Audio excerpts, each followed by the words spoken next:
So Bernie Sanders went on Joe Rogan's podcast a couple of days ago, and it was a great conversation. I loved it, and you guys should go watch the whole hour. I believe it's an hour-long interview. One of the most interesting parts of the conversation was when Joe Rogan brought up the legalization of marijuana, and him and Bernie Sanders had an interesting discussion about that. But my favorite part about the conversation that they had around drugs was that Joe Rogan asked Bernie Sanders specifically if he's in favor of legalizing all illicit drugs. I was really excited that Joe Rogan asked this question because to Bernie's supporters, where he stands on marijuana legalization is clear. He's one of the fiercest advocates that we have for legalizing marijuana in the entire country, definitely in the Senate. He understands the health benefits to legalizing marijuana.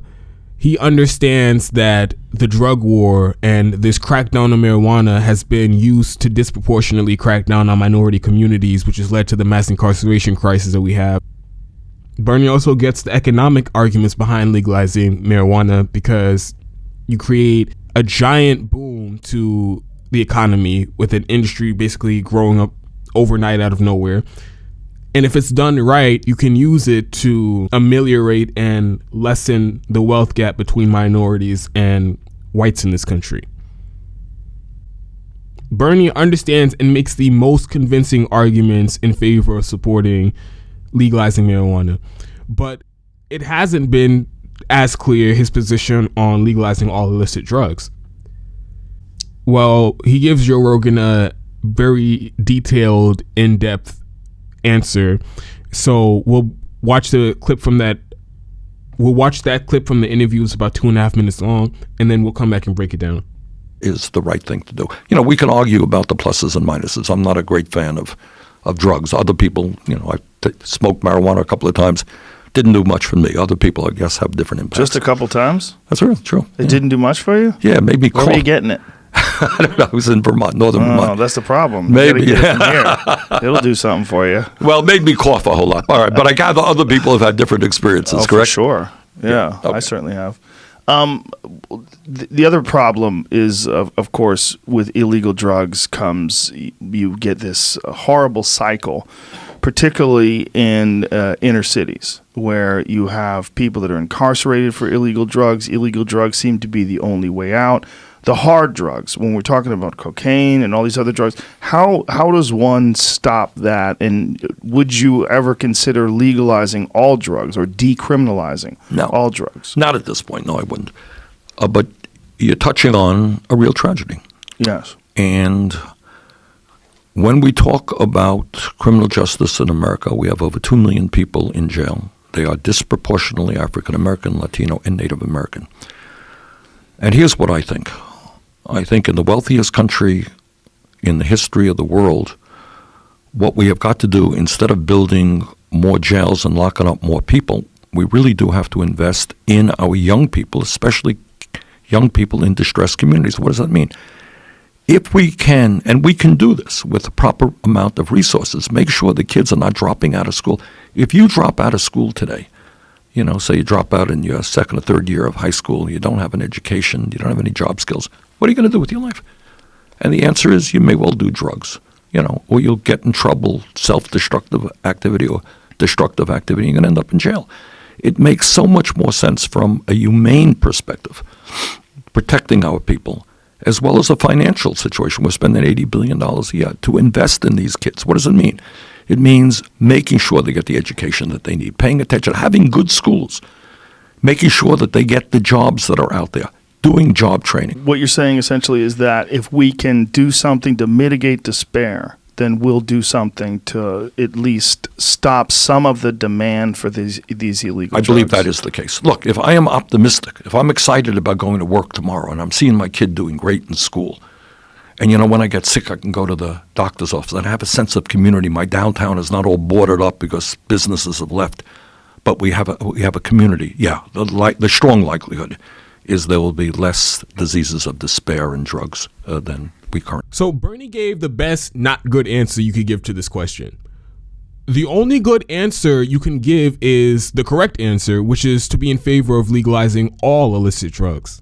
That wasn't Bernie's answer. Instead, he bought into Joe Rogan's right-wing framing that drug use is can only be directly connected to poor and disadvantaged communities, and that the main focus should be preventing people from using drugs. And he explains how he would do that by improving their economic situation and improving their access to education and healthcare. That's better than him coming on saying, I think all these illicit drugs should be illegal because I think they're immoral. It seems that he genuinely believes that people only use drugs if they're in desperate conditions, and his ideal scenario for the country is if people didn't use drugs. So he wants to improve people's lives so that they don't need to use drugs. I still think that's a weird way to answer the question because the entire premise is flawed. People will use drugs recreationally because they like how it feels, because it's fun. Granted, some people abuse drugs because they're in a shitty economic position and they're depressed, but the overwhelming majority of people who use drugs just do it because they like how it feels and it's fun. Bernie's logic is if we can get everyone an education and a good paying job, almost no one would use drugs, but that's just not true. We all know it's the case that the use of cocaine is rampant among Wall Street executives and traders. JP Morgan Chase just got caught smuggling over $1 billion worth of coke into the country. They are highly educated at the best schools, getting paid more than anyone else in the country, but they spend more on coke than anyone else does. And it's not just Wall Street traders and executives, it's also rich party kids, it's also people who like to go out to the club, it's also people in other highly respected professions. Bernie's view on this is just wrong. It seems like he's part of this Noam Chomsky, Chris Hedges school of thought that all human behavior that they consider to be debauchery and immoral can be traced back to a lack of education and economic opportunity. Well, counterpoint, people just like having sex and doing drugs. Sure, people will do them in excess to deal with poor circumstances in their life, but you're never going to completely eliminate those things from society, regardless how much you improve people's lives.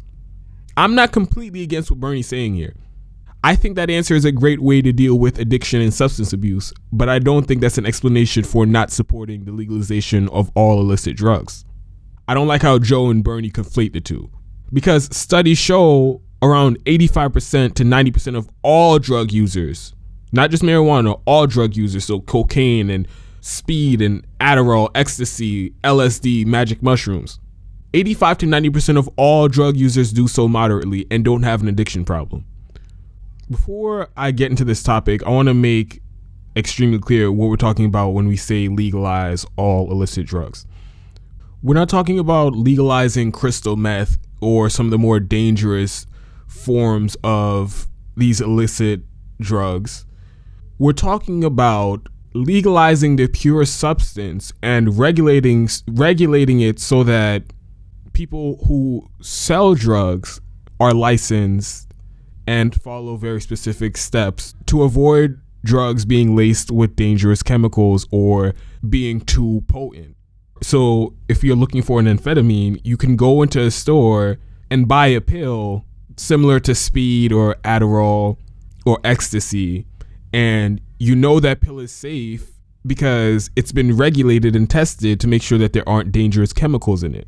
Also, part of the regulation is giving customers proper dosage and having warning labels explaining the safest way to use the drug. That's what we're talking about when we say legalize all illicit drugs. We're not talking about selling bath salts at Walmart or selling crystal meth with crocodile in it to make your skin fall off. We're talking about the safest, most regulated form of the drug. Opposing the legalization of all illicit drugs is slightly less silly than opposing the legalization of marijuana. The only distinction you can make between them is that you can't overdose or have a lethal reaction to marijuana. Now, I ultimately think that's still a weak argument to make a substance illegal. You can overdose on alcohol or over-the-counter pain medication or laxatives, but you can still easily get access to those substances and without a prescription. Furthermore, it's been proven that when you legalize and regulate drugs, you get fewer overdoses.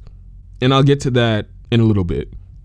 I get that legalizing marijuana is more of a no-brainer because a person literally can't die from it. But it's still contradictory to make all the other arguments in favor of legalizing weed, but have the opposite opinion when it comes to legalizing other illicit drugs, even though the same logic and principles apply. The drug war since its inception has disproportionately targeted minority communities. Black people get arrested for marijuana possession 4 times more than a white person would, even though they use the drug at the same rate. The prison population in this country is disproportionately poor minority people who are in there for drug possession.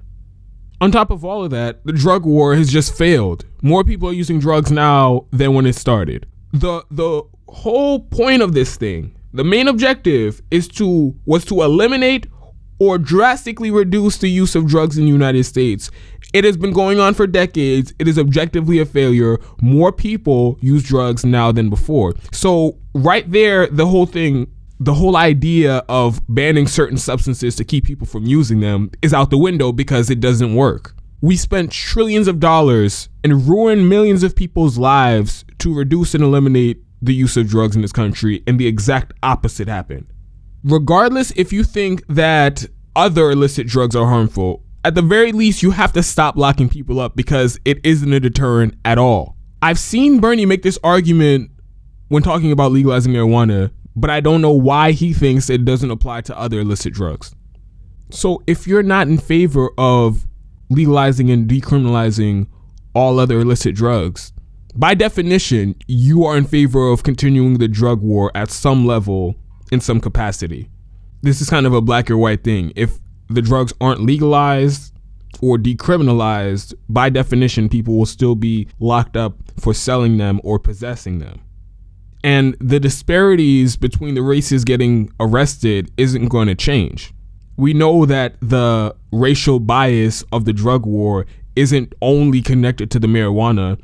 In the crime bill that Joe Biden wrote, there was a distinction between crack and powder cocaine, even though they are the same drug basically, but in different forms. And crack, the cheaper version, was more likely to be found in minority communities, and richer, more well-off white people use cocaine. So the disparity in the crime bill had a higher minimum sentencing if you got caught with crack as opposed if somebody got caught with cocaine. And we're talking about years in differences. Shit like that still exists if marijuana is legalized. You still have the clearly racist policy of, I'm going to lock people up longer for this specific substance. And the only difference between that and this other substance is that black people use it. So the point I'm trying to make is when you allow the government to ban certain substances for no legitimate objective reason, it's going to be abused to target minority communities. So when you don't legalize all illicit drugs, you're continuing the drug war, and it's still going to be used as a vehicle, as a tool to lock up more black and brown people. So yes, legalizing marijuana cuts that number drastically, but the problem's still going to exist. Another argument people make as to why marijuana should be legalized that also applies to other illicit drugs is that it goes against the libertarian principle that the government has no right banning a substance, then locking people up for just simply taking or possessing that substance. And for the government to do so is an abuse of power and arguably unconstitutional. So there's a constitutional argument to be made that the government can't just straight ban a substance. Now, that's not to say that the government can't regulate the substances that are being sold to make sure that lethal chemicals that will kill people aren't in those substances. But for the government to just flat out ban a substance is outrageous. Can you imagine waking up one day and coffee or soda was banned by the government? It's now illegal to possess or to drink coffee or soda. They alter your consciousness, and using them too much can kill you. But everyone would still argue it's silly for the government to put a ban on coffee and soda. That is very nanny state-ish. And if you think this is an abstract philosophical ideological point that's divorced from reality, I strongly disagree. The abysmal drug war started because the government banned certain substances to justify locking up political dissidents. I'm sure you guys have heard about the uncovered interview with someone who was in Richard Nixon's senior staff who said, yeah, we did the whole drug war to crack down on protesters, to crack down on black people protesting the president in the Vietnam War, and the same with the hippies that were protesting the war and the president. we needed a reason to lock them up, so we said drugs are illegal, and now we had a reason to break up. This is I'm paraphrasing, but this is what he said. Now we have a reason to break up their meetings, to demonize their leaders on the evening news. Prohibition, when the government up and decided to ban alcohol, gave way to one of the most brutal errors in organized crime in the history of the country. So this isn't some goofy libertarian position like taxation and theft. This is actually a position to protect against real government overreach that leads to a bunch of other problems. Another argument people make in favor of legalizing weed is that it allows for breakthroughs in treatment for health conditions. Marijuana is used to treat pain, insomnia, anxiety. There was a time when that was illegal. Now there are studies coming out showing that LSD and magic mushrooms can be used to treat PTSD and depression. These are things that are natural, have a lot less side effects than prescription drugs, and work for a lot of people. But Bernie's and other people's position seems to be, okay, we'll legalize the marijuana, we'll let you use that for the health effects. LSD, magic mushrooms, I'm not sure about all that other stuff, even though it's proven that there are health benefits to it. You also have the economic argument. Legalization leads to an economic boom, industries growing overnight. And if it's done in the correct way, it could be used to close the wealth gap between minorities and whites and the working class and captains of industry and executives at these multi-billion-dollar corporations. It also creates billions in tax revenue for states and the federal government. The same can be said if we were to legalize all these other illicit drugs. Just like marijuana, it'd be a giant boom to the economy. Legalization also undercuts the black market in the US and around the world.